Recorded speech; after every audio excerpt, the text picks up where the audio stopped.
행정사무감사는 의정활동의 꽃입니다. 저는 위원장으로서 이번 행감은 여야 구분 없이 집행부를 적절하게 견제할 수 있는 효율적인 감사를 진행하고 싶은데요. 저희 위원회에서는 이제 특히 이 조직 문제, 예산 문제 이런 부분들이 중요하다고 할 수 있는데요. 특히 이제 최근에 조직 진단을 시가 연구 용역을 해서 용역 결과를 가지고 지금 조직을 개편하는 하고 있는 그런 과정인데요. 조직을 개편하는 내용들이 정말 우리 시에 바람직한 방향으로 가고 있는지 좀 봐야 될 것 같고요. 그 다음에 조직을 그렇게 개편하기 전부터 사실 원래 상당히 많은 인사들이 이루어졌습니다.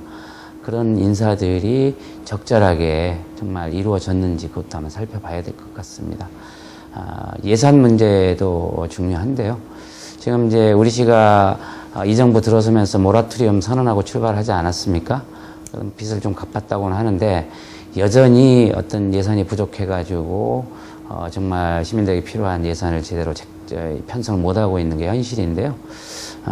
그런 예산들이 어떻게 적절하게 편성되는지에 대해서도 지나간 우리 시 정부의 행정에 대해서 파악을 해야만 된다고 봅니다. 그래서 사실은 바람직하게 예산이 편성되기 위해서도 어떻게 1년 동안 지금 돈이 잘 쓰였는지 그거 좀 잘 파악하는 것이 행감의 주요한 내용이 될 것 같습니다.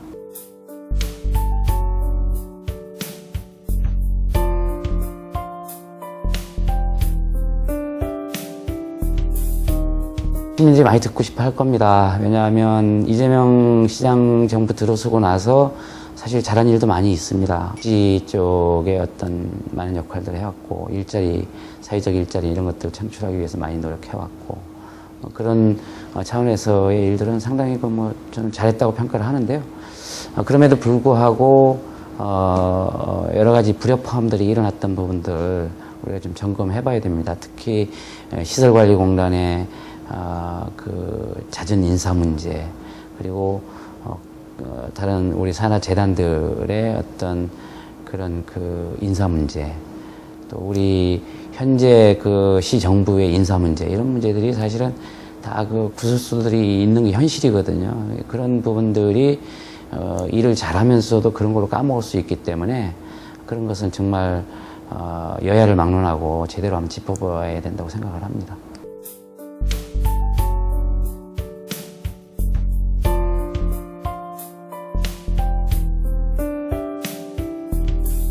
얼마 남지 않았습니다. 제가 이제 전반기 위원장도 한 몇 개 남지 않았는데요.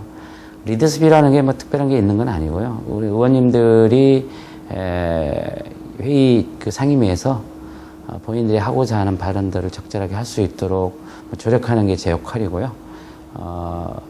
또 함께 고민할 부분들에 대해서는 지금 야당 의원님들하고 머리 맞대고라도 함께 같은 문제 제기를 할 수도 있다라고 봅니다. 그래서 저는 이번 행감은 사실 전반기 작년 행감보다는 오히려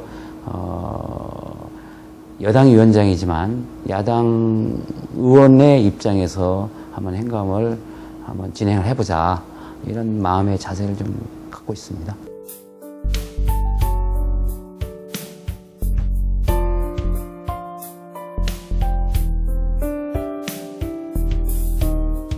아마 우리 상임위에서 이번 행감 때 많이 나오는 얘기가 주로 시설관리공단의 인사 문제, 그다음에 청소년 육선재단의 사무국장이나 이렇게 임명하는 과정의 문제, 이렇게 좀 주로 이재명 정부 들어서고 나서 인선을 하는 그런 과정에 관련되는 얘기들이 상당히 많이 나올 것 같고요. 그게 가장 주요한 것이 되지 않을까 싶어요. 우리 의원님들 자료 요구를 한 것을 봐도 그렇고, 그런 부분들이 주로 좀 많이 이번에 좀 자료가 요구가 됐어요. 그래서 아마 그런 부분이 주로 되지 않을까 싶습니다.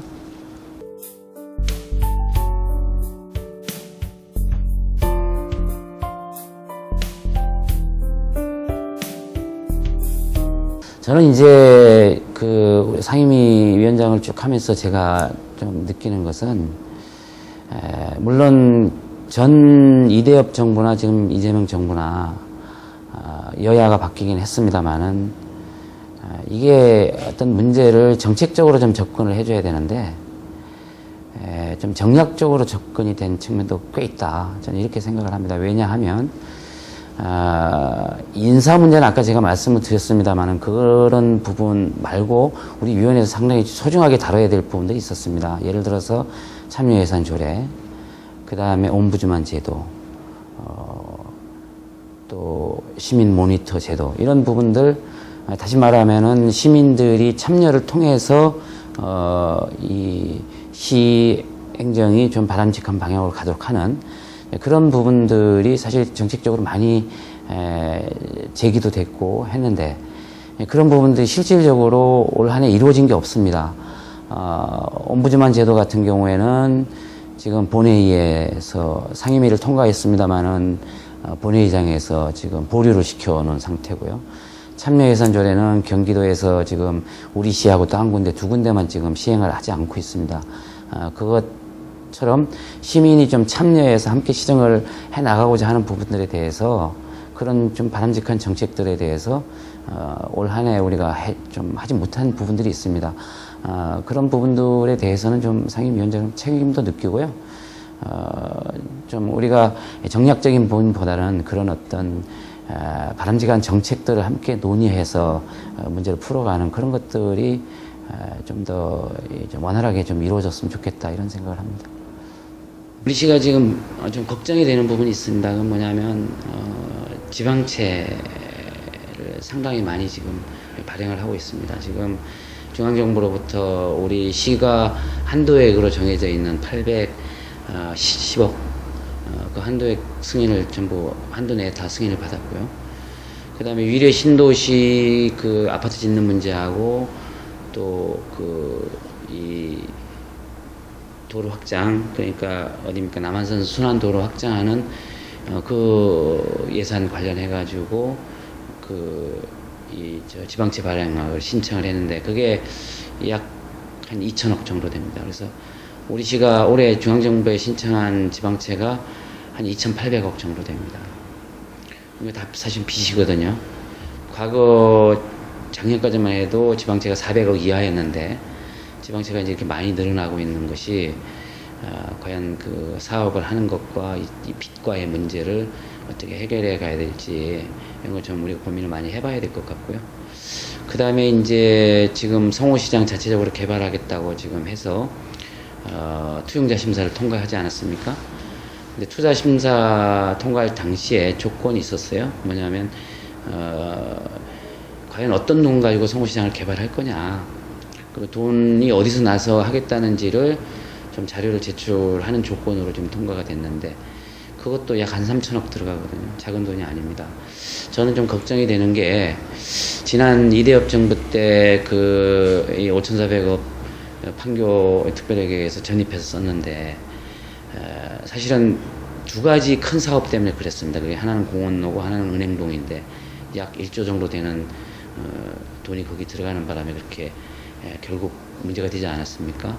저는 우리 이재명 정부에서 좀 큰 그림 속에서 그런 오류는 다시 좀 범하지 않았으면 좋겠다, 이렇게 생각을 합니다. 나머지 이제 세세한 예산들이야 우리가 이제 예산 심의 때 자세히 다루겠지만은, 큰 틀에서 봐서 그런 오류는 좀 다시 범하지 않았으면 하는 생각을 합니다. 좀 우리 의원님들이 그걸 많이 좀 고민을 해봐야 될 것 같아요.